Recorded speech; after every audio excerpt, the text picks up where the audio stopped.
बिस्मिल्लाहिर्रहमानिर्रहीम। अस्सलाम वालेकुम। 5th क्लास ऑनलाइन क्लास के साथ एक बार फिर मैं मिस उस्मा आज आपको उर्दू ग्रामर पढ़ाऊँगी। बच्चों, उर्दू ग्रामर में जो आज हमारा टॉपिक है उसमें ज़माने के लिहाज से फ़ेल की इक़साम को पढ़ेंगे।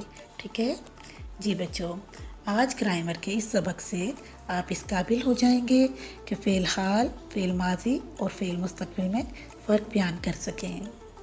बच्चों, पहले मुझे ये बताइए इसम और फ़ेल से क्या मुराद है। जी बच्चों, इसम किसी नाम, किसी चीज़ का नाम, किसी शख्स या जगह के नाम को इसम कहते हैं। और फ़ेल के मायने हैं काम के, मसलन वो लफ्ज़ जिसमें किसी काम का करना होना पाया जाए। ठीक है, ओके बेटा। एज़ यूजुअल हमारे पास दरसी किताब है और मोबाइल फ़ोन है पढ़ने के लिए, जिसके ज़रिए मेरा सबक आप तक पहुंच रहा है। और बच्चों, अब हम पढ़ना शुरू करते हैं। पहले फ़ेल माजी। फ़ेल माजी क्या है?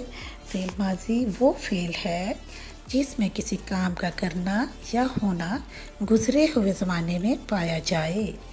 और इसकी पहचान क्या है? इसकी पहचान ये है कि जुमले के आखिर में था, थी, थे आता है। इसकी मिसालें आप देखें। उमर स्कूल जाता था, हम क्रिकेट खेलते थे, मरियम किताब पढ़ती थी। जी शाबाश।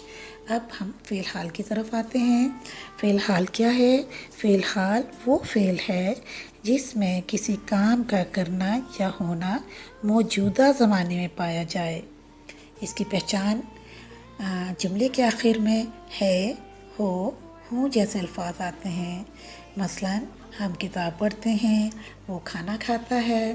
ठीक है बेटा। अब फ़ेल मुस्तक़बिल आने वाले ज़माने को ज़ाहिर करता है। और फ़ेल मुस्तक़बिल वो फ़ेल है जिसमें किसी काम का करना या होना आने वाले ज़माने में पाया जाए। मसलन मैं स्कूल जाऊँगा, हम क्रिकेट खेलेंगे। ठीक है बेटा, शाबाश। बच्चों, अब मैं आपको एक जुमला दे रही हूँ, आपने उसको फ़ेल माजी और फ़ेल मुस्तक़बिल में तब्दील करना है।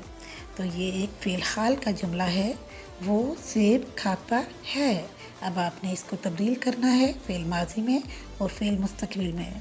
ठीक है, शाबाश जी। और आपका जो होमवर्क है वो आपकी किताब के सफ़ा नंबर 14 है। उसके जुमलों की निशानदेही करनी है कि कौन सा जुमला फ़ेल माजी है, फ़ेल हाल है और फ़ेल मुस्तक़बिल है। ठीक है बच्चों, शाबाश बेटा, अपना ख्याल रखिएगा। ओके, अल्लाह हाफ़िज़।